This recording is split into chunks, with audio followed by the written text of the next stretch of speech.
Can I start? Okay. Very good morning. I wish you a very happy Sunday and belated happy Doctor's Day to all of you. I welcome you all on the behalf of Maharashtra Indian Academy of Pediatrics and in the Adolescent Health Academy, Nasik chapter. This is our sixth session of the path that Pediatrics Action for Teenagers Healthcare, which is a solo idea of Dr. Ramakant Pati, who is the president of Maharashtra IAP, and it is very well guided by our own Dr. Atul Kanikar, sir. Thank you very much for giving us such a wonderful idea and such wonderful sessions since last 5 sessions. I welcome you all, Dr. Ramakant Pati, President Maharashtra IAP, Dr.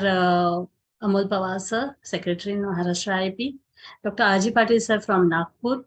I can see Dr. Jayashi Shirvarkar, ma'am, and Dr. Kalyani Patra, ma'am, along with our two esteemed speakers, Dr. Piyali Bhattacharya, ma'am, from Lucknow, and Dr. Atul Kanikar, sir, from our own town, Nasik. Before starting our session, I will just introduce Piyali, ma'am. We're going to conduct our first session, which is going to be on anger management. Second session will be started on around 11:30 by our Atul Kanikar, sir. To introduce Piyali, ma'am, it's really a huge job, and I'm fortunate to get that opportunity. Ma'am is like an elder sister for all of us, and she is holding so many posts during the last few years. She has been a president of IAP UP and Uttar Pradesh branch also. Right now, ma'am has hosted the vice president post central zone of at the AHA level. Ma'am has awarded prestigious FRCP Fellowship of Royal College of Physicians, London in 2019. Awarded FIP in 2015. Ma'am has chaired many sessions and hosted many national and international paper presentation and awarded with many awards, including Jagran Awards. Ma'am has a chairperson for IAP Mahila Ayog in 2020 also. Without wasting much time, I will hand over session to Madam. Thank you very much, ma'am. Hand over to you. Thank you for that Before that, introduction. I'd like to say I'm really very happy that Atul has been successfully doing his responsibility of taking this path to newer highs and newer highs. And most important, Madam has Piyali Madam is doing all triple careers at simultaneously. And she had been a torch bearer for AHA, and she is a vice president of CIP 2023. And our Atul Kanikar, who is my very close friend, who is a Albert Ellis of CIP, and we are all ears to listen to you all. I hand over baton to Piyali ma'am. Thank you, Dr. Ramakant and Dr. Reena, for introducing me. It is a privilege to be with you all. I will just share my screen today. When you talk about anger, nobody gets angry all the time. So if you visualize when you get angry, actually, supposing you are in a traffic and there's a traffic jam and you've got to get to some place quickly, but that front fellow has not given you a pass, you get so angry. This fellow, I could beat him up. Or any such situation of anger in your daily life. You may use a harsh expression, you may use harsh words, or even use harsh methods of beating somebody up, So the role of the pediatrician here is to identify the early identification of the anger, providing anticipatory guidance to these children who are getting angry so fast, some parental training also, and referral for any underlying neurobehavioral or psychiatric problem if it is present.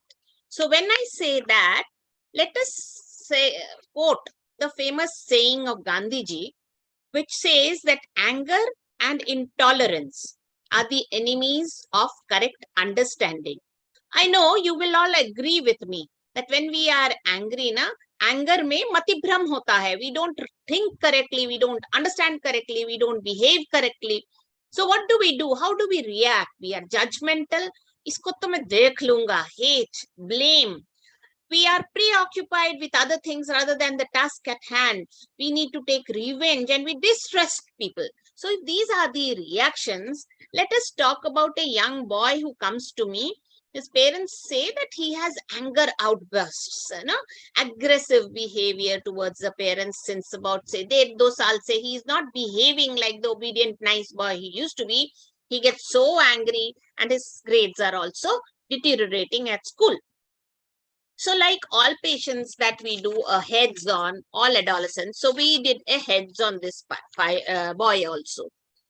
Now what we found was the father was the final authority at home. The mother was very sort of not permissive, I would say, but submissive housewife. She's close to the sister who's 24-year-old. And this father wants the daughter also married off, which she doesn't want actually. Eating is still good academics, still class 10th is now deteriorating, fond of cricket, and he watches the cricket match. He's on cell phone 2 to 3 hours a day, but he has some disturbed sleep. Now, when it comes to drugs, remember, if anybody in the family is on drugs, is a smoker, there's 2 or 4 times a chance for the child to adopt such habits. So the father is a smoker. The boy has already tried once, but he didn't like it. And he says he doesn't like the habit. Now, safety measures, the boy doesn't have a vehicle, but wants a bike, as is prominent with all the adolescents. But he drives his friend's two-wheeler without the knowledge, without the helmet. So there is some amount of problem over here also. Sexuality, as Atul Bhai will agree with me, these boys, they often have wet dreams. They watch soft porn, we know all that. And this child is concerned. He's a little guilty inside. Am I to blame for all this? Is something not right with me? Now, suicide and depression, because the anger outbursts, he uses abusive language, behaves arrogantly, challenges the father at times. And there's a disorientation in the whole behavior. The clinical findings are, you cannot neglect the clinical findings. So you do a clinical findings, you look at his visual acuity, you look at his heart, you look at his brain, central nervous system functioning, you think of other disorders, you do the thyroid, you do the growth. So physically, we found nothing in this child. When the boy's part was taken with full confidentiality, he says that the father is very harsh and arrogant towards the mother. माँ को गाली देता है, मारने को दौड़ता है. And the mother tolerates it all that silently. The daughter is very frustrated because she doesn't want to marry at 24 and the father says, abhi shaadi nahi karayegi to ghar se bhag jayegi kya?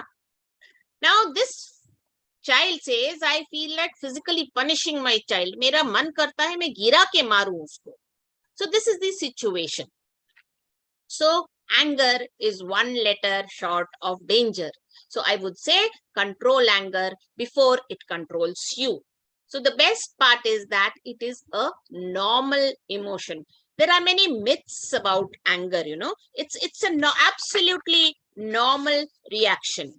But as Aristotle has said, there must be 5 rights, The anger should be with the right person, to the right degree, at the right time, for the right purpose, in the right way. Uncontrolled anger will take a toll both on your health and your relationships. So why are youth aggressive, When we say youth are aggressive, it is of course a normal phenomenon in the youth these days. But remember always that there could be some individual issues with these youth. Like this boy, there is an abuse going on. He's watching his mother being abused every day. He's watching the defiance in his sister. So there could be some physical abuse. There could be some mental abuse. There could be exposure to television violence. What Dr. Atul was just saying about the media. So there could be an exposure to violence. So, one child brought some toys to me. Main bada ho gaya, aap ye rakh lo. They were mostly cars and pistols. I kept the cars on my desk for other children to play, but pistols and banduk, I put them inside. So no exposure to violent toys also. So there could be a a substance use in the household or individual substance use, or there could be some psychological conditions which we will talk about a little later. Then, of course, the family, you've seen here already an authoritarian father, the submissive mother. There could be poor child-parent relationships, poor siblings, poor rivalry.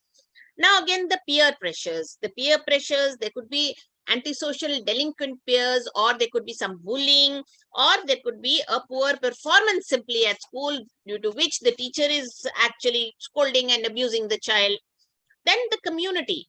If the community is not right, if there are drugs peddlings in the community, the child is exposed and is apt to go into these kind of things.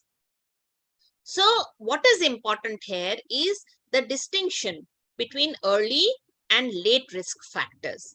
So if the child comes with a baggage in childhood, then it becomes a little difficult job for all of us.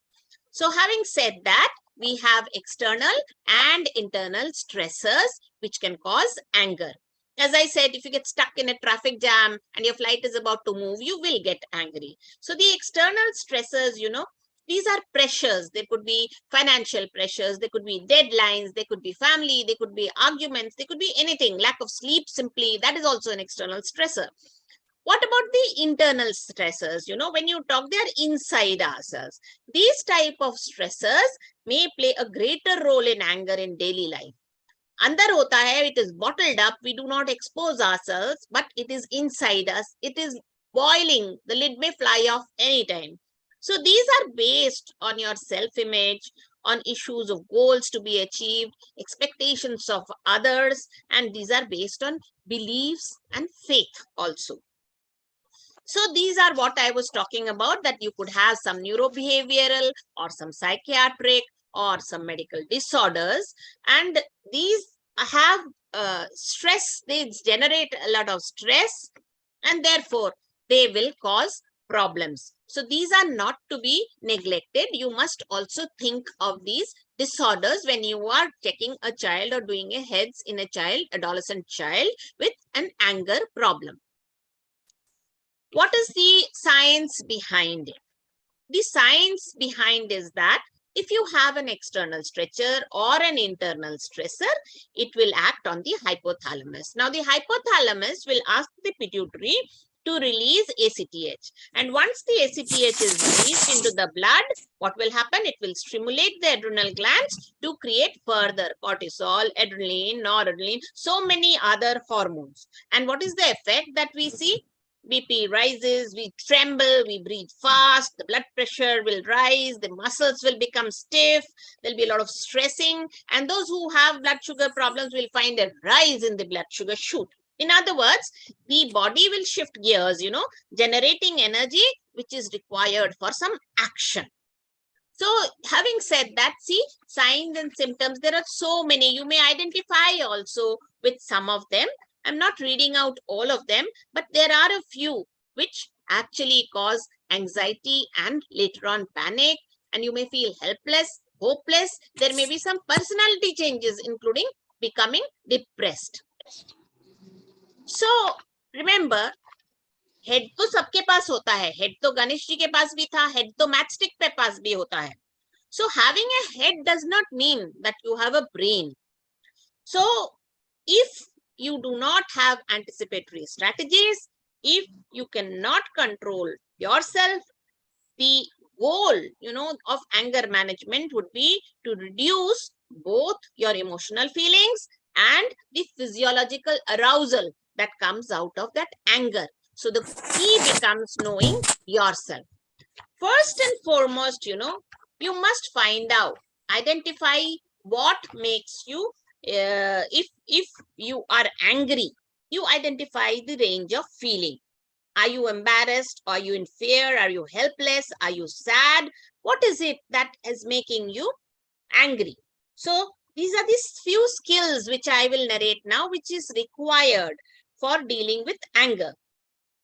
So identify first a range of feelings which you feel. Then next, identify aggressive acts that you do. So if you are angry, kya ichha hoti hai? I will break the bones of that fellow.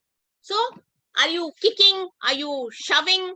USA में क्या करते हैं, एक हिटमी का पुतला दे देते हैं, उस कमरे में जाओ, if you are angry with the boss, हिटमी करो, खूब उसको पीटो और आ जाओ.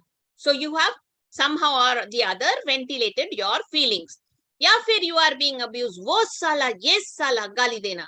और what I will not say a particular की लड़की करते हैं या लड़का करते हैं, but they start spreading rumors. ए तुझे पता है उसने ऐसा किया, उसने, that is also a way of an aggressive act, destroying somebody's sort of self-personality.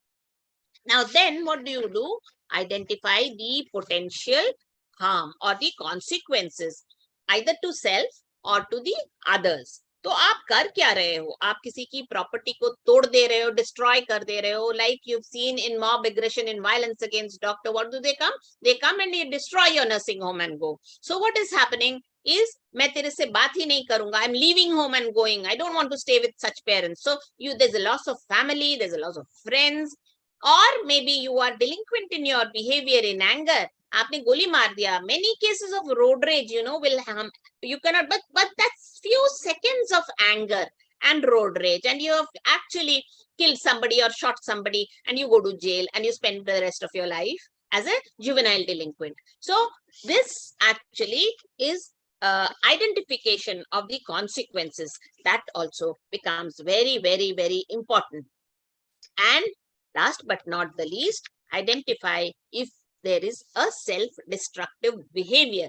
I know of a girl who used to cut herself. She used to say, I am so much in pain that मैं तो बाल नोचने का मन करता है, मैं तो अपने आप को कट कर लेती हूँ. That pain is better than handling this pain.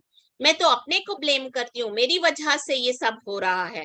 So remember, people will do reckless driving, overeating, drinking, or they will get into fights. So identify, because it is a self-destructive behavior. Having said that, self-awareness is very, very, very important. So there are 6 R's, like recognize, recollect, reframe, relinquish, recondition, and respond. So as मैंने बोला, ये आपके गुस्से का पारा चढ़ रहा है. It's going high, high, high, high. Even before it is 6, you need to respond. What is the triggering situation? What are the warning signs? Whether these thoughts are distorted, and then there are some alert signals which are coming in. आपको 6 पहुंचने ही नहीं देना है. So you have to use your anger control plan to avoid reacting and going and blasting the roof. So these are how you go ahead. When I say self-programming, self-programming includes a lot of things, including self-talk, including lifestyle choices, including relaxation techniques, including thought records. So what you can do is, you can say to yourself, I am in charge of my feelings. I owe my feelings. It's okay to feel angry. Anger is part of being human, but I must learn how to express my anger in a good way without hurting others. So this is the rule that you must practice, and this is how self-talk, lifestyle changes, relaxation techniques, and thought records would help you. The biggest thing is, हम क्या करते हैं, हम pass on कर देते हैं गुस्से को. So what do we say? मेरी गलती नहीं है, उसकी गलती से ये हुआ. So stop blaming others. If you stop blaming others, it would actually cool you, and it would make you look inside yourself. Dr. Atul will be telling you about all these, about cognitive restructuring, about assertive communication and things of that kind. But if you stop blaming others for your own acts, so you will actually cool down quicker and look inside yourself for ways to make you less upset, make you cool down faster, and express your feelings in a more civil way. So stop blaming and own up. So for the adolescents, first and foremost, how you react, your anger style, what it is, whether you are acting out, whether you are dumping, whether you are bearing, what are you doing? So you must identify your anger style and try to modify it in a constructive way. Again, CBT, Dr. Atul will be talking about that. So your body is sending you signals when you're getting angry. Practice relaxation techniques. So make a list, try to avoid them, learn to deal with them. So know the triggers, identify the anger cues, and know the anger style. So this is a very nice wheel which shows you what you should do as a coping skill. So you can do a countdown. बहुत गुस्सा आया है, बहुत. You can move out of that room and go jogging. You can cool down by listening to music. You can drink some cold water, even that helps. Or you can start 1, 2, 3, 4, 5, 6, 7, 8, and that gives you a little time, because most of those angry outbursts, I will tell you, is in the first few seconds. And if you can control those first few seconds, take a deep breath or go, leave the room, go for a walk. Or those who have faith, who are religious, they can chant a mantra. Jai Hanuman Gyana Guna Sagar, you can chant that also.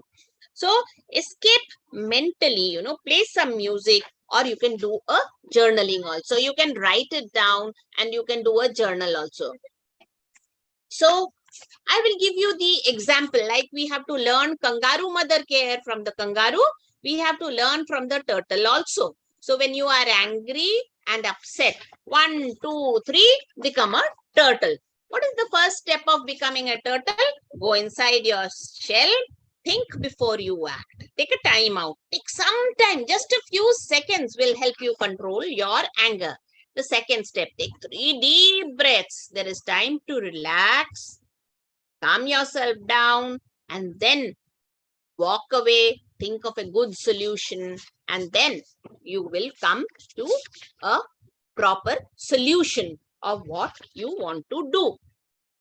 My advice would be that you identify the emotional baggages from childhood.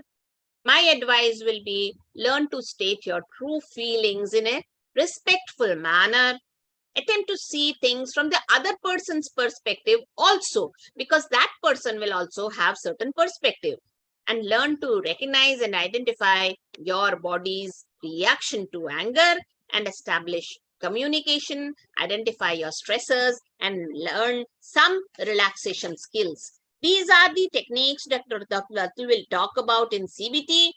So the rules for anger control is, it is okay to be angry, don't hurt others, don't hurt yourself, don't hurt property, and talk about how you feel. Thank you so much. A smile for you every Sunday, every day of your life. Thank you so much. Thank you so much, madam, for such an enlightening talk about anger management. And as we all know, anger is the sign that something needs to be changed, because anger doesn't solve anything. It builds nothing, but it can destroy everything. And nowadays, anger management is one of the basic important life skill which should be learned by parents and also should be taught to children since their early childhood. So thank you, ma'am, for your techniques on anger management. Now we will move on to the next talk by our respected Dr. Atul Kanikar, sir. As we Madam, one second. Yes, sir. Yeah. One second.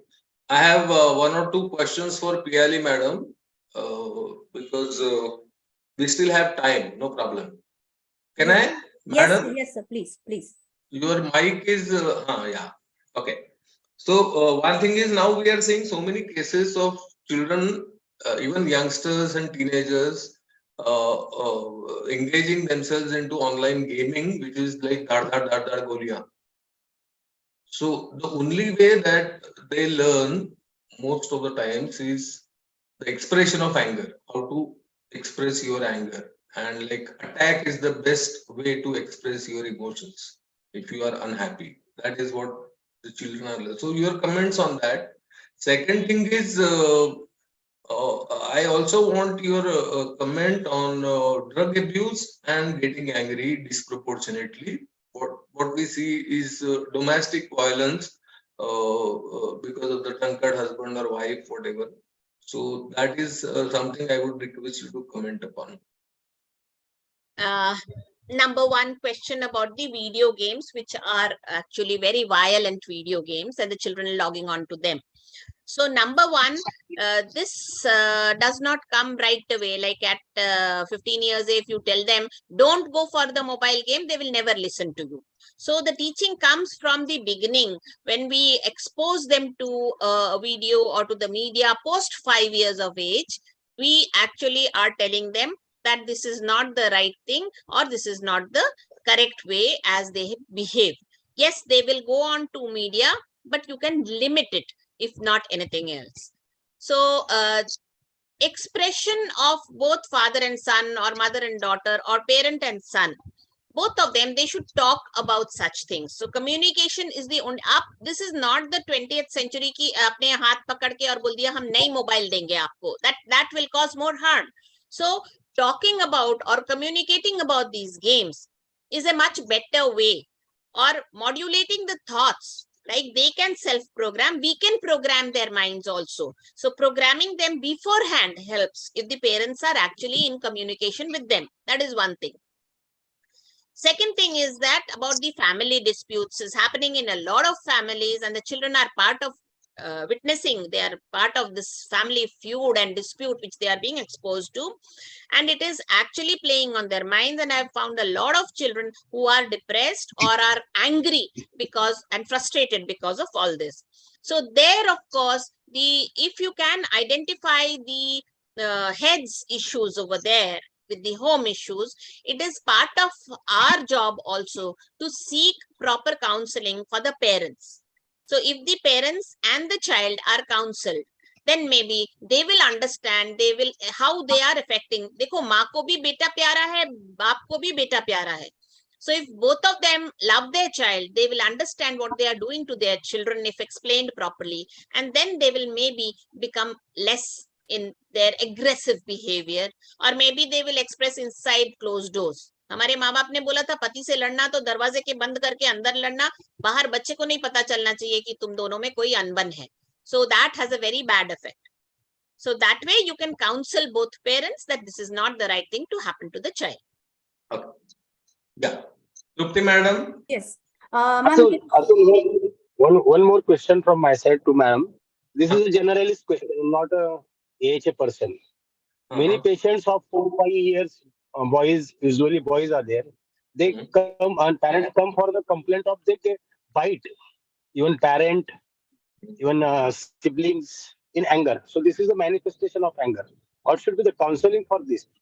The child is only of 4 years, 5 years, or 7 years, and he viciously bites siblings and even parents. So if he is doing that, again, this child as per age cannot be given any corporal punishment. You cannot hit him or beat him up. So there are ways of disciplining such children also. If he is doing that, there is a timeout procedure, or you can just hold his hands, or you can explain to him when he is cooler that this is not done. So there are ways of counseling even for this. Age appropriate counselings are done, and that way behavioral management is done in such children. So you can send them to a psychologist or a psychiatrist who will do age appropriate behavioral management in such a child. Distraction is something that works in such young kids. Yes. You distract the child, show him something interesting to him, and then his anger will melt and he will be in a better behaved, and praise him for not showing the same type of anger next time. Positive reinforcement really works for such young and good looking children. Okay. Trupti madam. Yes, sir.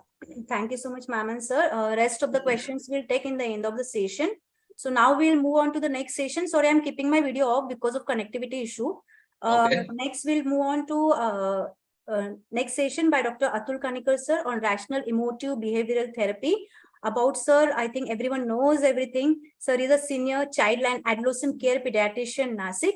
He is author of the book, his distinctive book, From Terrible to Terrific Teens. He is counselor for teenager behavioral problems since last 18 years. Sir is instrumental in conducting about 350 parenting workshops and 600 school and college programs in family life education and premarital counseling. He has also conducted 40 innovative workshops for teachers' orientation on adolescent health.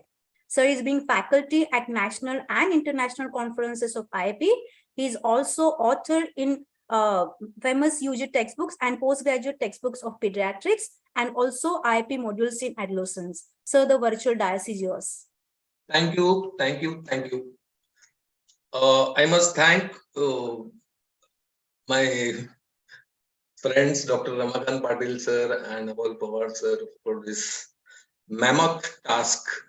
But I take it as an opportunity to meet my old buddies like Piali madam, and maybe in a next month or a month after that we'll have Swati Bhave madam. We already had MKC Nair sir, Tuteja sir, CP Bansal sir, Geeta Patil madam, and it's a fun to meet on every first Sunday of a month.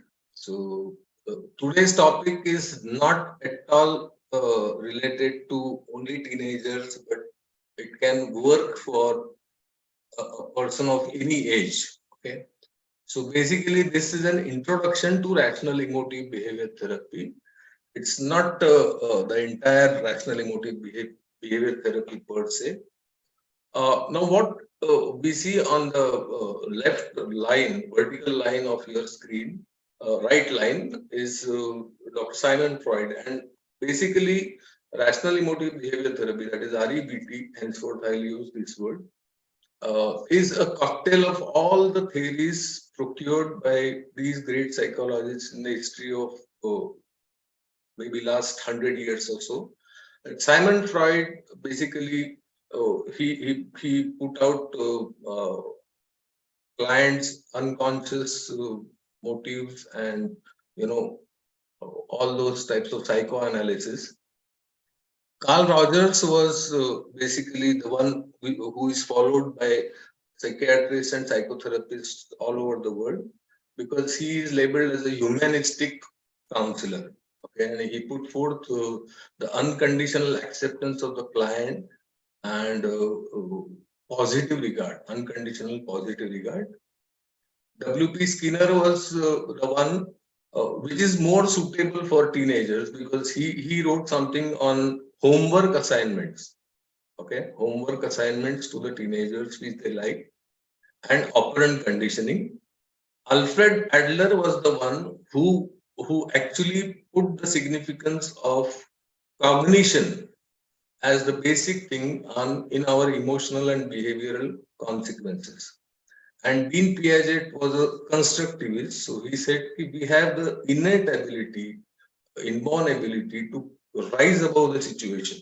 Let it be tsunami, let it be COVID, let it be earthquake, whatever, we will definitely come above the situation, and that's why he is called as a constructivist.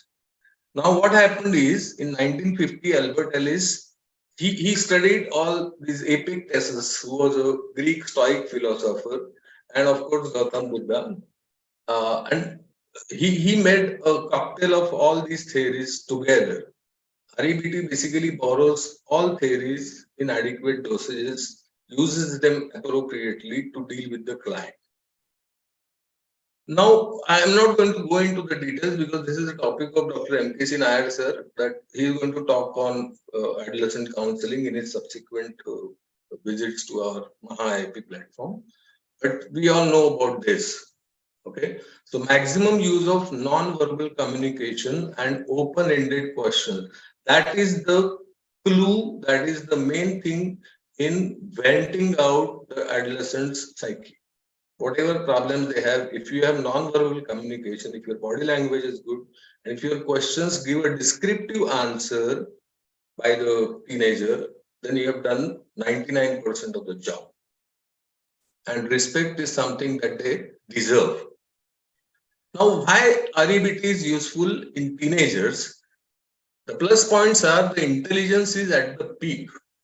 We have so many examples in the history of this planet where people have done their maximum for themselves and the society at large when they were in their teenage and youth. Okay, so I need not tell you all the names of those people, but we know that the intelligence is at the peak when you are in your teenage. Your core beliefs and personality are formed during these crucial years. So when you act in these crucial years, the entire destiny, entire life of the teenager can be actually given the right direction, a useful direction to himself or herself and his family and the society at large. And various tools, which I'm going to talk about a little later, that we employ in this particular process of counseling are adolescent friendly. Now, depression, guilt, and anxiety, we all know they are very common mental health disorders, not in many children that we see, but most of them are on the verge of going into depression, going into guilt, going into anxiety. And these three conditions are best handled with REBT. Now, what Albert Ellis said is that we are born to be rational and irrational. We think crookedly and we needlessly disturb ourselves. We are self-talking, self-evaluating, and self-sustaining people. We tend to ruminate emotions. We tend to settle scores even after the insult has occurred many years ago. We still have grudges against people. So we remember those bad memories for life. And it is our self-talk. You need not be with someone else, but it is our self-talk which causes emotional and behavioral upsets, especially when we convert our desires into high-flying demands. Our grandiose demands are the main killers for our unhappiness or emotional disturbance. Now, absolutistic musts, these are all the terms coined by Albert Ellis himself. But absolutistic musts are those musts which people demand. I must, or he should, or they must. They ought to. That is the type of must that people demand. These are extremely damaging. But as Dean Piaget said, we have the priceless capacity to change our thinking, feeling, and behavioral processes. Now, various types of must that we have are inferential must. Because it was raining in July or August, even since last 4 or 5 years, it should rain. It must rain this year in July also. That is an inferential must. Politeness must is if I go to Lucknow to meet Dr. Piali madam, she invites me for lunch or dinner or whatever. When she comes to Nasik, I have to reciprocate. That is a politeness must. I hope, Piali, you will invite me. Okay. And conditional must is, if I study well, I must do well in the examination. That is a conditional must. If I refrain myself from bad habits, I should live a little healthy life. Okay, that's a conditional must. Now, these are the must, absolutistic must, which are the main killers, as I said earlier. Now, the connection as suggested by Alfred Adler, the cognition part, the thinking part, the feeling part, and the behavior, the resultant behavior. All these three things are interconnected. Let us see. My class teacher has asked me to introduce the chief guest at the annual social event. It must have happened in many of our school days. Okay. So what I think that my performance has to be fantastic, has to be above everybody in the last whatever year. So I get anxious. My feeling becomes like anxiety. And actually, I tremble on stage while introducing the chief guest. But if I think that, yes, this is a very good opportunity, let me study about this particular chief guest who is coming, I feel concerned, not anxious. That's the difference. Feeling concerned will put you into gears, will make you look for the chief guest, introduction, how to abridge it. You may obtain help from your teacher, you may obtain help from somebody else, you may obtain help online if the chief guest is going to come to you, and your behavior then becomes, because you are confident enough, actually very good on the rise. So this is the connection of thinking, feeling, and behavior. In the case 2, let us see. My life is ruined because my useless boyfriend has dumped me. Now here the girl may feel sad, depressed, and she may think that this is the end of her life. There is no point in living without this boyfriend, and she may actually behave in a way where she will harm herself. Again, if the feeling is of anger, because she has said useless boyfriend, so she is actually angry. She may think of harming the boyfriend, making him, passing on some what we call as uh, nasty comments on social media about him, defaming him, or she may actually physically harm him also. So this is another way. Now, this third case is actually what I had counseled in my clinic. My selfies on my bike are at high speed are very cool. This was the boy who was telling me. So his behavior was very high risk. Now, what he felt was very, a feeling of pride, confidence, or whatever. And then he thought next time if he speeds up and takes the selfie or a video, that will be more cool. So all these things, thinking, feeling, and behavior are interconnected. Now the goal of therapy is the consequences change. Now these unhealthy negative emotions, as mentioned by Piyali madam, that she said about unhealthy anger. So all these emotions are unhealthy for the client, for yourself. That anxiety is bad. It has to be replaced with concern. Depression is bad. It has to be replaced with sadness. Okay, if I have a stage show, I have to have concern for the stage show so that I will prepare. But I should not be anxious for the stage show. If I have a loss, I should not be depressed. I should feel sad. Okay. If I have done something wrong, I should not feel guilty. I should regret for that wrong deed. If there is something where I felt ashamed of myself, it's rather the disappointment कि यार चुकून केलं असं नहीं करना चाहिए था. That disappointment is essential. These are all healthy negative emotions. If I have a fight with say Ramakant Patil sir, I should not be hurted. But I should cry यार इतना अच्छा दोस्त है मेरे साथ fight कर गया. You know, if somebody gives me a cut at the traffic signal, I should not go and beat him to bleed or death. Okay, that is unhealthy anger. But I have a right to show my healthy anger in a very assertive way. If my neighbor buys a Mercedes Benz, if I have unhealthy jealousy, I'll go and put a scratch on his new car. Versus, I'll have a healthy jealousy and I'll also try to buy a new car in near future if possible. So this is the main aim of turning these unhealthy negative emotions into healthy negative emotions through the process of counseling. Now, how something appears, look at this same whatever cylinder. If you throw the light from the left side, it appears like a round thing. If you throw the light from the right side, it appears like a rectangle. So it's always a matter of perspective that will decide the outcome. Let us see. Let us say COVID as a adversity, calamity, disaster, whatever, catastrophe. Now, most of the times, these adversities are extrinsic, but many times they are self-constructed also. As I said, that the self-talk also can create an adversity. So let us say COVID pandemic. What happened in COVID pandemic? That many people actually showed their anger towards the source of the infecting country, that is China.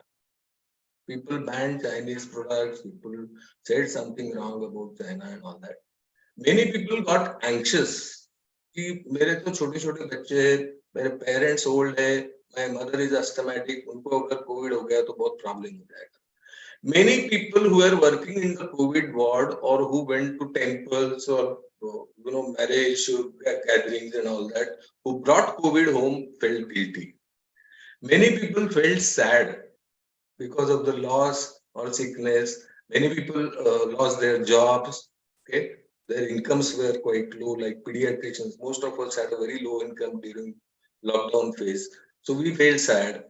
But some of the pharma companies or intensivists or vaccine people, they were actually happy कि Covid के बहाने हमने बहुत कुछ माल कमा लिया. So simple same event of COVID pandemic gave so many types of consequences or emotional reactions. So what we conclude is A does not lead to C, that is consequences. The adversity and the consequences are actually A contributes to C. A is just a trigger, just the light ka button. It is not the bijli or not the light which triggered these types of various reactions. It can happen to us. Various people will give various reactions to the same adversity. That is the main thing. Now, what happened to Albert Ellis is that he constructed this particular model, typical model of REBT, that adversity and consequences, A and C, there comes the big burden, the big baggage, the big bundle of our irrational beliefs or rational beliefs. Now, this B is very important, and that is the main target for the counselor to act on the belief system. Now, this belief system can actually put the emotional disturbance, multiplies the emotional disturbance into C. So, depending on the belief system that the person carries, the consequences can exponentiate to a very large number. Now, these are the consequences that a person can have. Emotional are very common, sometimes behavioral, self-harm or harm to others. It can actually shape your personality. And as I said in the first slide, teenagers, the core beliefs and personality take shape. So your belief system has to be healthy for yourself and others. So that will shape your personality in a productive way, can change your lifestyle, it will decide your destiny. So our main focus has to be on what irrational beliefs that the child or the parent is carrying, which is giving these types of consequences. Am I going too fast or am I confusing you? Anyone? No, no. It's okay? Oh, it's okay. Arji? Yes, it's okay, sir. Now, our wrong beliefs take us away from our goal, that is G. REBT has A, B, C, D, E, F, G, all these abbreviations which will be depicted in this particular slide. That our goal is the main thing, and we principally ask the client or the child, what is your goal? And then we try to remove the irrational beliefs which hamper the goal attainment because the child carries those irrational beliefs. So we ease out those we remove those types of irrational beliefs, that the goal attainment becomes much easier. Now, belief is something which is an idea which we think as true. I believe that corruption is not the best way to earn money. I believe that people should not throw garbage on the roads. Okay. I believe that when we have a pandemic like COVID, people should avoid social gatherings. I believe that water should be scarcely used. Okay, water conservation is a must. I believe that people should not spit on the road. These are all my beliefs. They may not be true, but for me, they are my beliefs. Okay, so what we think as true, that is called as, the idea is called as our belief. Now, what happens is when you have an adversity, these belief systems, sometimes these belief systems are self-sabotaging, self-hijacking, self-destructing belief systems. They actually affect our self-talk. If I have an adversity, my self-talk decides my consequences. Like the girl who was cheated by her boyfriend. Her self-talk decided whether she should commit suicide or harm himself. Now, what the therapist does is disputation, and there are various other tools, cognitive tools, behavioral tools, and emotive tools. Now, if you apply these tools and the disputation is successful, the client gets what is called as E, that is effective new philosophy of looking at the same problem in a different perspective, as shown in the previous diagram. And the feelings, the new set of feelings, that is F, comes up, and the goal, that is G, they follow smoothly, provided the client promises 3 P's, that is patience, persistence, and practice. This is not a one session process. It has to be practiced on day-to-day basis so that you don't jump back to those irrational cluster of beliefs that you carry. Okay. Now, these types of beliefs are classified by Albert Ellis in a very, very clear way. Most of us, they have this red type of belief. I must be perfect and be loved. I must be perfect in everything that I do and be loved by the most significant people in my life, else I am useless. Typical belief carried by most of the housewives, typical housewives in India. Nowadays, the daughter-in-laws are not like that, but most of the housewives in our parents' generation, I must say, that most of them, they carried this type of irrational belief that I must be perfect in everything. I must be able to please my mother-in-law, my nanan, my samdi, my daughter, my son, my husband, everybody. And what happens is, if they are not able to do so always, then they feel that they are useless and I must be loved by the people, significant people in my life.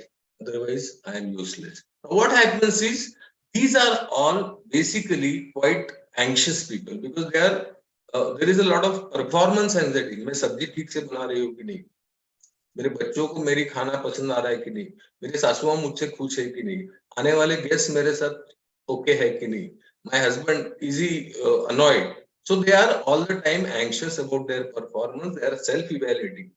इसलिए 10 times they will ask, बेटा आज की सब्जी कैसी हुई, तेरे को पसंद आई कि नहीं. They are people pleasers. कोई गेस्ट आएगा तो उसको बहुत जरूरत से ज्यादा खुश करेंगे. They are many times depressed because they can't do that every time. So they compromise. So they will compromise their hobbies, their happiness, their peace of mind to please others. They are blind followers of their superiors. They keep on blindly following them. They do bolenge, they will keep on doing it. They are very sensitive to criticism. किसी ने अगर कुछ बोल दिया उल्टा पुल्टा तो डोळ्यात टचकन पाणी येईल त्यांचे.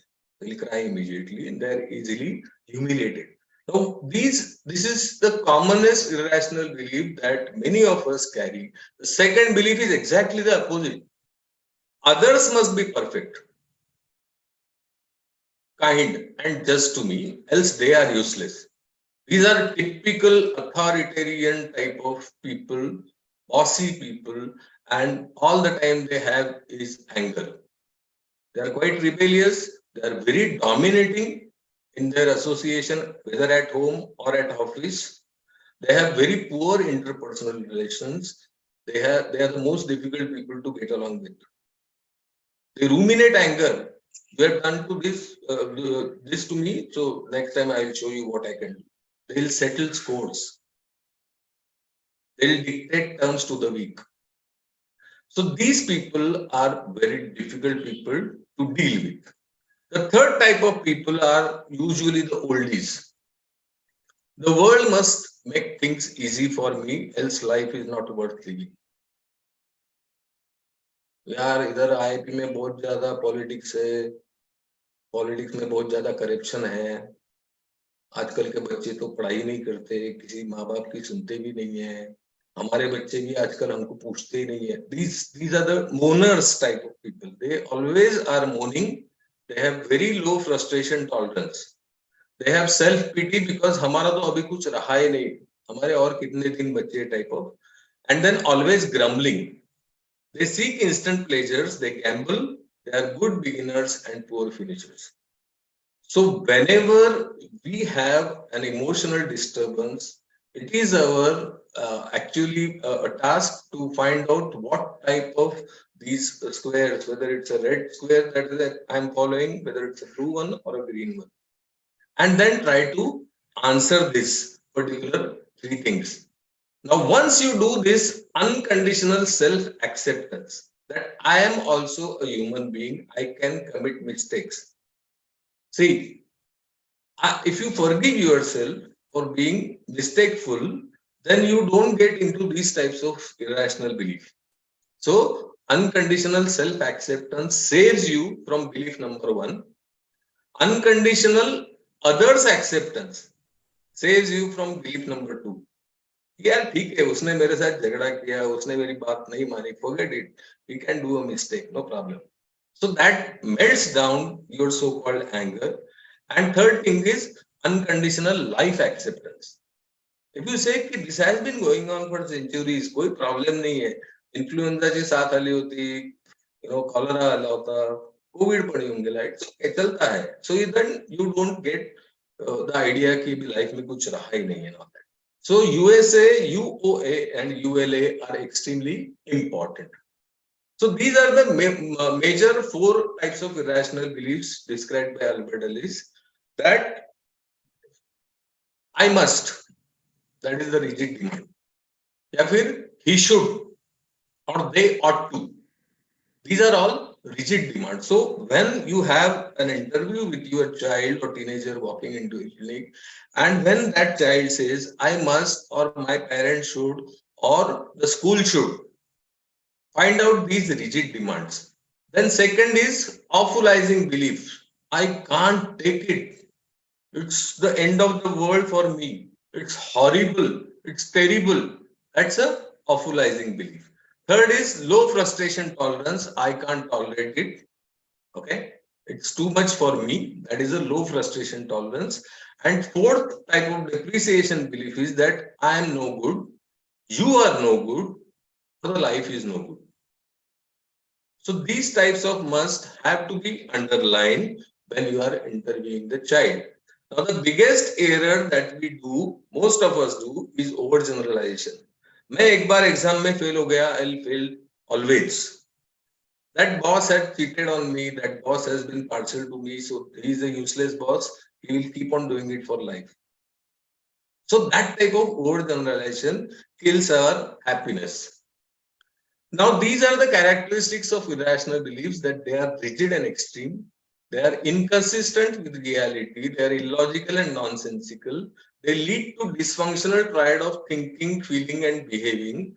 They actually impede our goal attainment, which is the target, which is the goal attainment is the first thing that we want our client to achieve. They impede with these types of goal attainments. They spoil productivity and relationships. Now, how do you work on these beliefs, irrational beliefs? They are detected by you as a counselor initially. You make the list of these IBs, underline them, and inform the client that, beta, these are the irrational beliefs that I have detected in your talk. Now you take commitment of patience, persistence, and practice, but tell the client that irrational beliefs are definitely widespread. We all carry those irrational beliefs sometime or the other.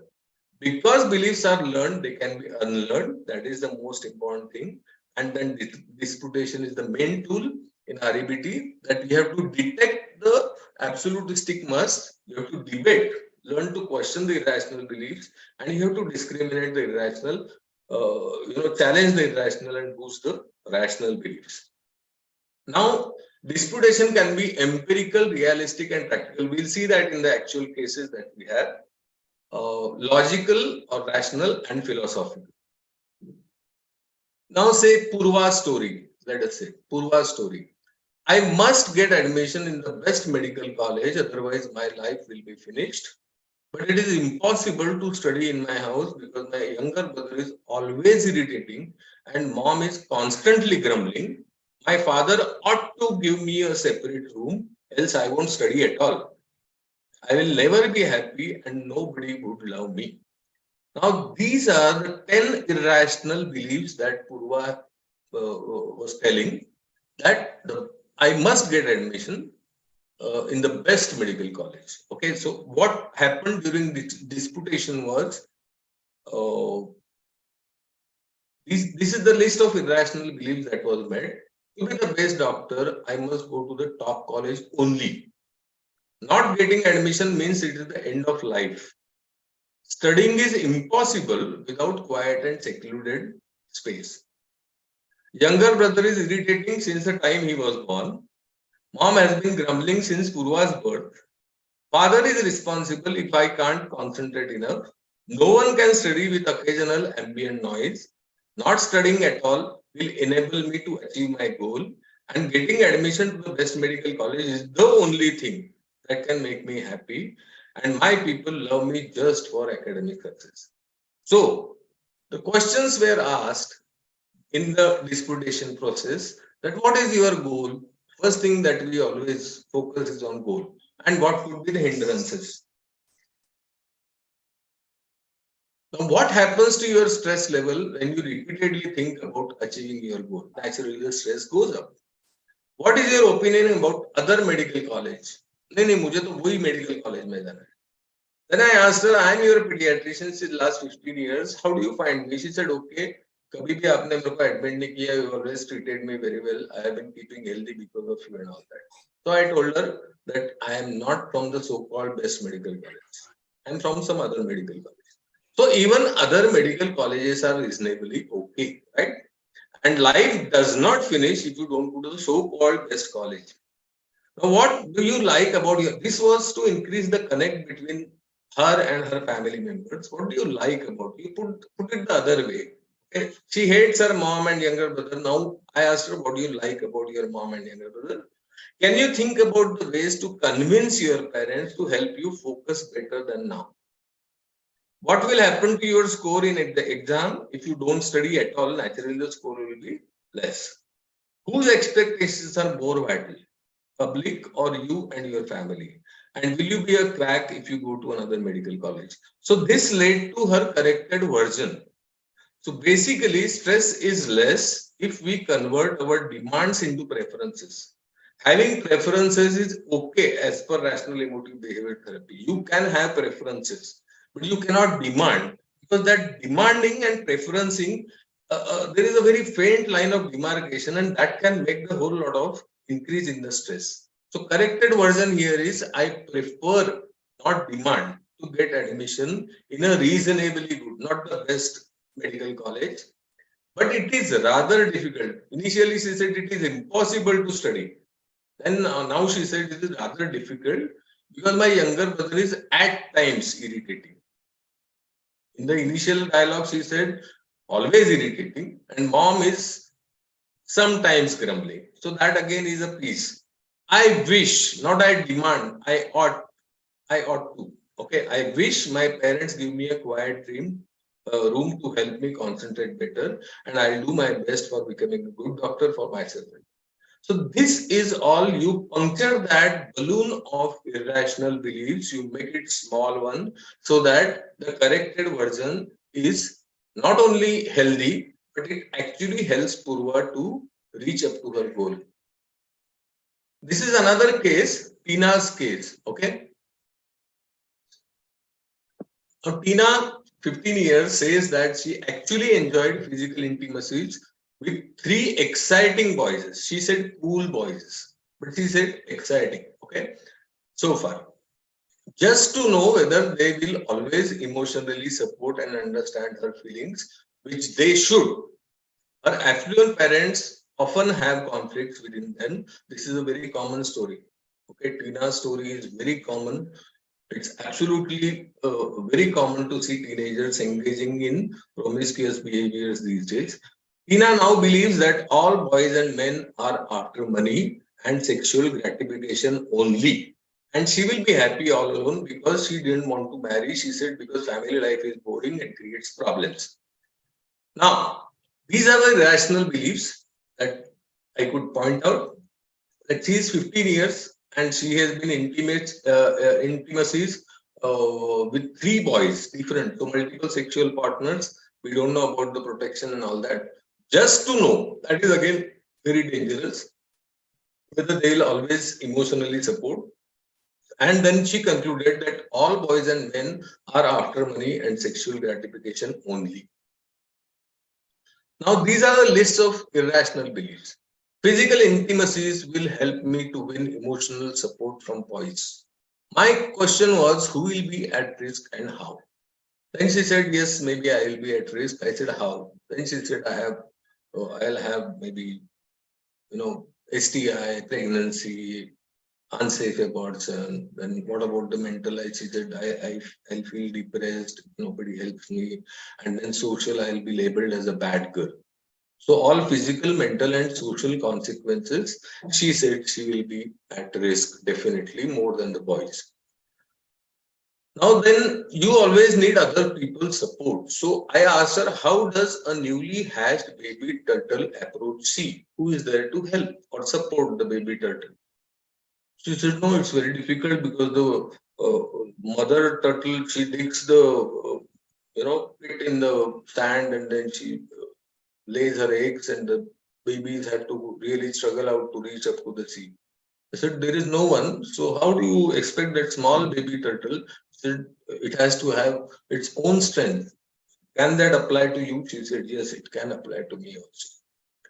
Others should always understand our feelings. So did you ask your parents about their stresses? Here I was trying to teach her empathy. Okay, you have been always telling ki baba ye mummy papa dhyan nahi dete, but then have you ever tried to dig into their problems? All boys and men look only for physical pleasures. So I asked, how can you conclude this just because of 3 relationships which you actually enjoy? Sometimes it's better to put the pressure back on the child that she said she actually enjoyed. So you said, I asked her, you actually enjoyed these 3 types of relationships and you are drawing conclusions because of these 3 relationships. Then 5th one was, I'll always be happy without friends and pleasure. Here came the philosophical disputation, confrontation, that how many people you know who are enjoying life because they have no friends or pleasures in their life. She said, I don't know anyone. So I said, you wanted to become the first person in the history of this planet. She said, no, it cannot happen. I have to be having some friends and having some pleasures in life. So her corrected version was, I need to be more careful next time when I wish to have a relationship, especially intimacies. My purpose as a pediatrician or as a counselor was to have her self-reliance and safe sex practices. That was okay. That was achieved. Second was, no one but myself will protect me from physical, mental, and social abuse which I had before. So this leads to enhanced self-confidence and a sense of responsibility. Third, effective new philosophy was, I also need to contribute actively for my family's well-being. So empathy and improved family connect was established. And fourth one was, I will try not to overgeneralize people और situation कि ये 3 लोगों ने मुझे दगा दिया है तो सारी दुनिया मुझे दगा देने के लिए ही पैदा हुई है, not that type of over generalization on its face value. So insight and maturity. So all these 4 things were achieved through confrontation. So rational thinking of Purva and Tina was provable that the results were measurable, productive because the outcome was better, protective for health, peaceful because there was improved relationship, and pleasant because it was mutually satisfying. Now, for this, as I said earlier, your self-acceptance, others' acceptance, and life acceptance are essential. Now, whatever we do, disputation is the main tool, but then there is something called as referenting, that is cost-benefit analysis. Now, this cost-benefit analysis is, if Purva, Tina says, I want to have physical relationships, what is the cost, what is the benefit? You're looking for your emotional support as a benefit, what is the cost that you are paying for it? So cost-benefit analysis has to be done by the client. Self-therapy, definitely, whenever Purva or Tina are in problem next time, they have to go for self-therapy. Okay, they have learned the philosophy well. Bibliotherapies, we can give material for the children or parents to read at home. Teaching REBT to others always can boost your knowledge. There are some behavioral tools like paradoxical intervention. Do the very thing that you are afraid to do. That is paradoxical intervention. Initially, I was afraid of cooking. I tried, I failed, no problem. But today I am a reasonably okay cook. So paradoxical intervention is a behavioral tool that can definitely bring you out of the problem. Timeout procedures. If you have done something wrong, take your own timeout. Okay, punish yourself reasonably, not in a very high dose, for that particular error that you have committed. Reinforcement and penalty. And systemic desensitization is something which is again a behavioral tool that if you have a child, like I had a child who was very much had a specific phobia against dogs. So what I did was like I drew a picture of dog, and then again she was little trembling. Then I said, okay, you can do it. Then we had a soft toy in my clinic for her. She tried to touch it. She was not scared. Then we had actually shown her some videos of puppies and then friendly dogs. And then a real life puppy was shown from the kennel. And then her fear, undue fear about the pets was abolished. So this is systemic desensitization. There are some emotive tools like shame attacking exercises. This Albert Ellis has applied for himself, shame attacking exercises. And he was initially very scared of public speaking. So what he did was he went to the Central Park, New York City, and then he stood on a platform there. And then he started to throw a speech. Initially, people used to laugh, 3-4 people used to be there. And then later on, everybody was waiting for his Wednesday talk on this platform in the Central Park.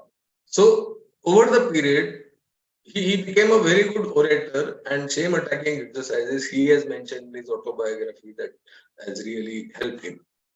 Rational emotive imagery. Imagery is you imagine that you are better, you are getting more money, you are at some beautiful spot on this planet in the Himalayas or at the seaside or whatever, and then you feel temporarily better. Strong coping self-statements are taught by many therapists, that where you close yourself in the bathroom and say something loudly to yourself. Yes, मैं कर सकता हूँ, मैं करूँगा, मुझे करना ही है, and all that. And reverse role playing, which is also useful, especially in the parenting skill, that you ask your child to be your father and you be his child, and then do it for maybe half an hour, and that helps each other to understand what the other person is going through. So reverse role playing is another. There are various other emotive tools and behavioral tools and cognitive tools.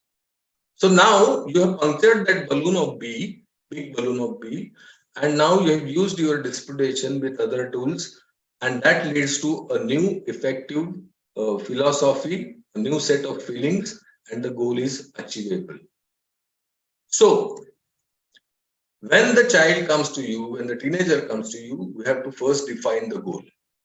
So goal defining is the first step. Then recognize the hurdles or adversities around achieving that particular goal. Detect the self-talk of that particular teenager. What did the child say to herself or himself during that particular adversity? Now, this self-talk will, shape the irrational belief system. So identify the irrational beliefs, then dispute and apply various tools, and then terminate the contract. Let the child not be dependent on you all the time for all the problems. So after the problem is over, you have to terminate the contract as early as possible. So the conclusion here, my dear friends, is most of the teens on the age, I would say 9 out of 10 children are on the age of distress, can be brought back into the mainstream. And REBT, that is Rational Emotive Behavior Therapy, is a quick and practical method aimed for long-term well-being of teens and youth. Thank you so much.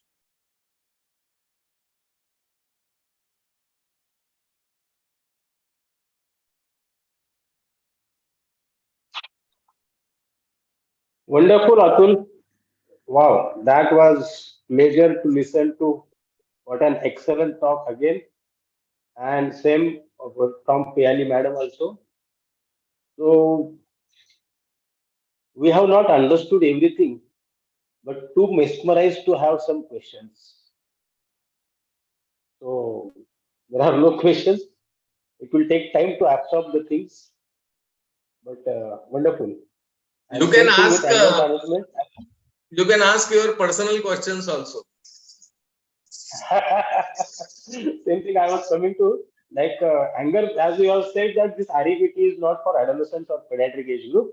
This is for everybody. And most Actually, important it is that is. Actually, it is for everybody. And everybody knows that I had so many personal family problems also in the past. But each time I ask the same thing to myself, which irrational belief that I'm going through. And then I disputed it for me, my wife, my children, my parents, and then we saw the results. Okay, yaar, theek hai.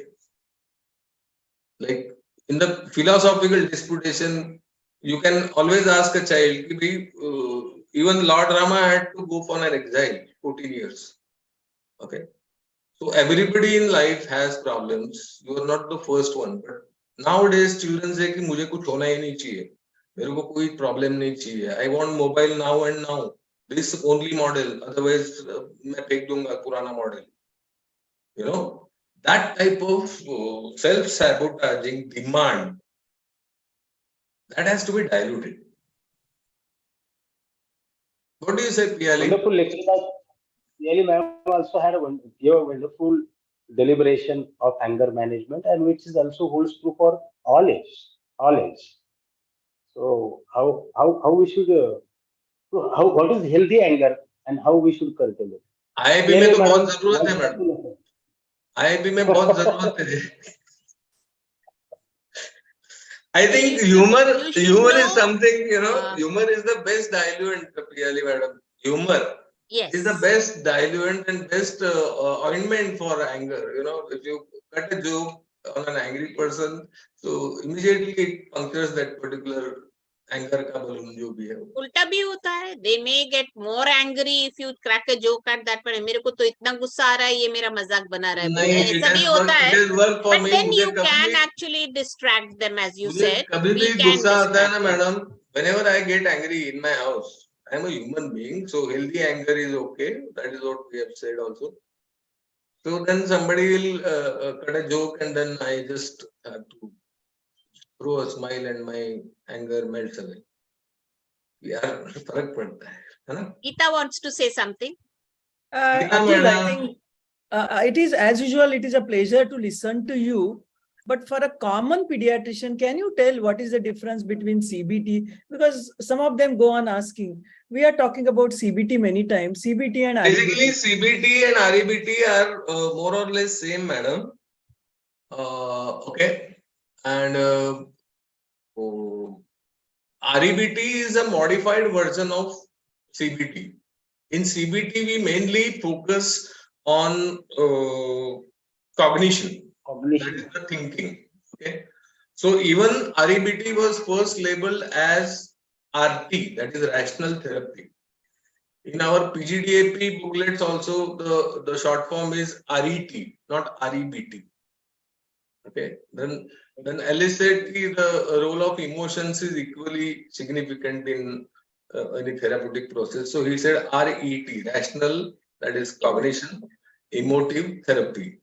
And then he only said that it ultimately reflects on your behavior. So then RT se leke RET and then REBT. So he said thinking, feeling and emotions, all three are very important. They should be addressed in your office practice. So that's how REBT was. Basically, action follows thought. So if you can manipulate the thoughts, you can manipulate the actions. Both ways, madam. Thoughts can follow actions. Okay. Or So we can emotions. say what I understood, self-acceptance unconditionally. Yeah. Can we call as a REBT, and which we can do in our clinic? Of And, course. I think. But it's and very I difficult, think- madam. It's very difficult because there you need people to change their core belief system that I have to be perfect and 100% loyal and good in everything that I do, and all my significant good people should love me, should like me. I should not be criticized. And these types of feelings are very common in teenagers. मेरे friends मेरे को प्यार नहीं करते, मेरे friends मेरे को ridicule करते, my parents don't get along with me, तो मुझे प्यार ही नहीं करते, मेरा छोटा भाई मेरे को तंग करता है. So, that type of depressive sort of behavior reflects in their interview. वो सब disputation से होता है. So, sir, we should have some workshop really, I think, for REBT. Getting Maybe it. a simplified I am not way. able to see your beautiful face, Geeta Patil, madam. Where are you? There is some internet problem. Again, it will go. That's the reason. Okay. Okay. So after some time, it gets stabilized. So is Okay. it not, we need to have Piyali little more about REBT, as Atul has already clarified the importance of that in our clinic for a general pediatrician. Also, sir, Ramakant sir, Don't say that you are not Yes, understood sir. anything. So what I suggest, No, I didn't say understood. Kai sir? I didn't say I did not understood anything. I said we have understood many things, but they are going to be. It will take time to absorb the things. Yes, That's what sir. I Yes, was sir. Yes, sir. saying.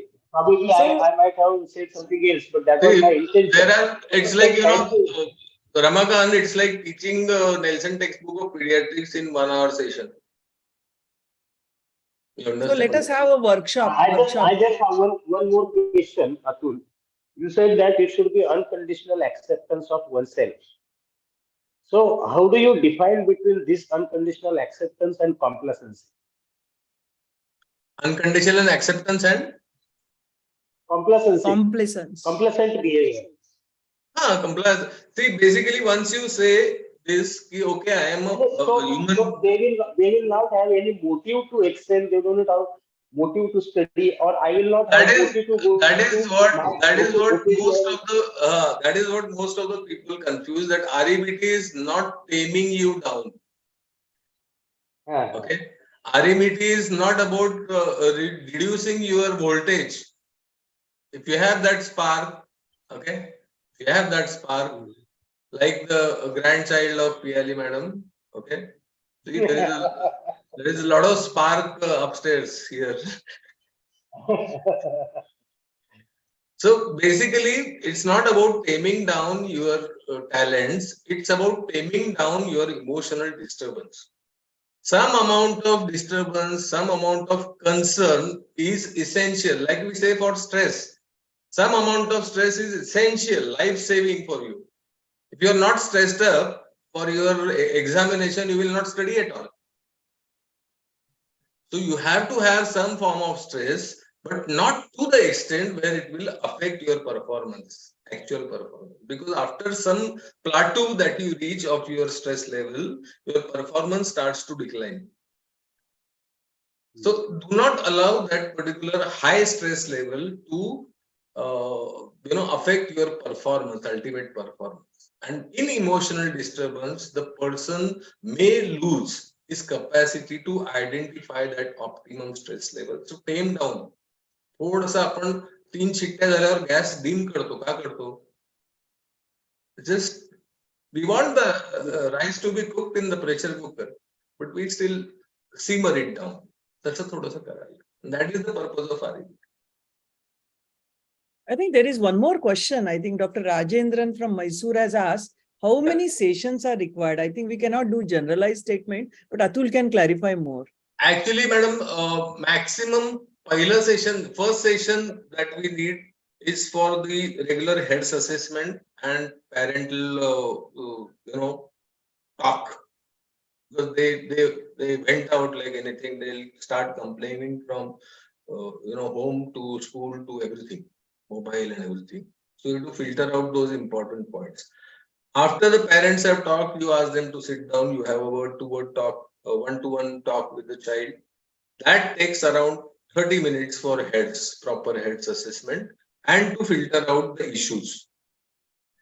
In those 30 minutes, you can actually pick up some irrational beliefs, as the child says.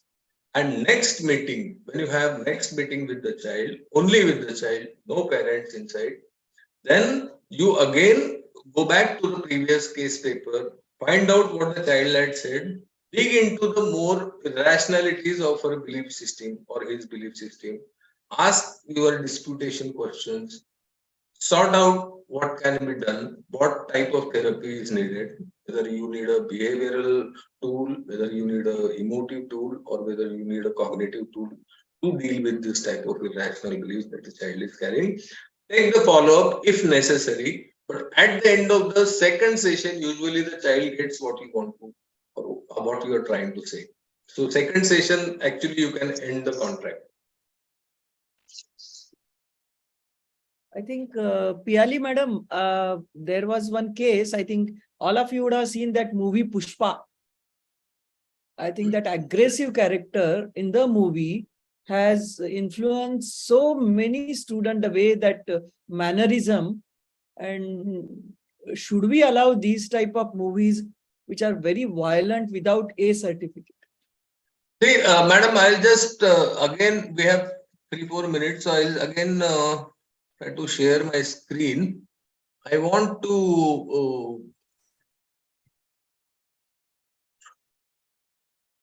sorry. I want to have one more look at the slide on the types of irrational belief. And that is what I had actually thought of in the morning, that I'll say thing that where is it?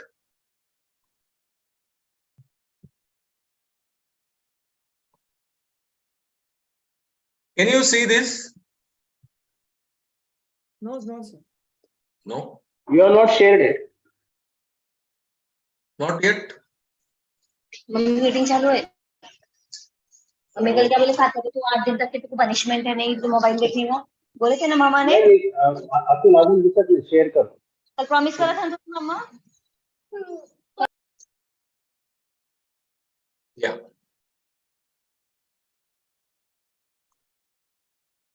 Now can you? Can you?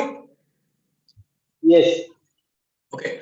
Now, basically, these are the 3 types of beliefs, irrational beliefs that we were talking about. And many times, in some situations at least, we do engage in these types of 3 belief systems. So when we say the third belief, the world must make things easy for me, else life is not worth living. I remember that movie 3 Idiots. कि semester में इतने vivas है, इतने projects है, ये सब, that Raju fellow tries to tell Amir Khan, okay, Rancho. And then the Rancho says something कि हमारे गांव में एक गुरखा था नाइट का और वो चिल्लाता था दिल पे हाथ रख के all is well, all is well. So whenever you have this particular green type of irrational belief, the life acceptance has to be the most useful way of handling this type of irrational belief. All is well, nothing will happen. Earlier also people have died in various pandemics. Earlier also people have had mental health problems. मेरे को थोड़ा problem है तो कोई problem नहीं. It's okay, I can manage it. That increases your tolerance level. It doesn't make you weak. So this is something I wanted to actually share. So, madam, shall we conclude? It's 12:30 already. Please, sir. Please, sir. Thank you, Piali ma'am, for giving your time and elucidating so nicely on anger management. Thank you, Atul, for giving the glimpses of REBT, which is too vast for us, because you said it is a glimpses, because it is like giving medicine in 1 hour. Yeah. So thank you so much. Eagerly awaiting for next episode. Thank you, Geeta Patil ma'am, for giving that guest appearance, RJ Patil sir, and all the dignitaries. Thank you so much. Sulba madam is there. Sulba madam is there. Sulba is Yes, here? Sulba. Sulba is here. Sulba, sorry. Good morning, sir. Good morning, everybody. No, Atul did have a pause of 10-15 seconds, so I thought everybody is just put it on mute and nobody is there. So I took the baton from yours. Please, and over to you, Sulba. Sir, good morning and thank you very much here today. Everybody has made so excellent presentation that we want this session to be repeated again. Piali ma'am given us a very rightful insight to see how to manage the anger of ours as well as our teens, and can't tell more to other. And I just want to thank Maharashtra President and EB member Dr. Ramakant Patil sir. He has taken today's my work together of giving a thankfulness to everybody. Thank you, sir, and thank you, everybody. Namaskar.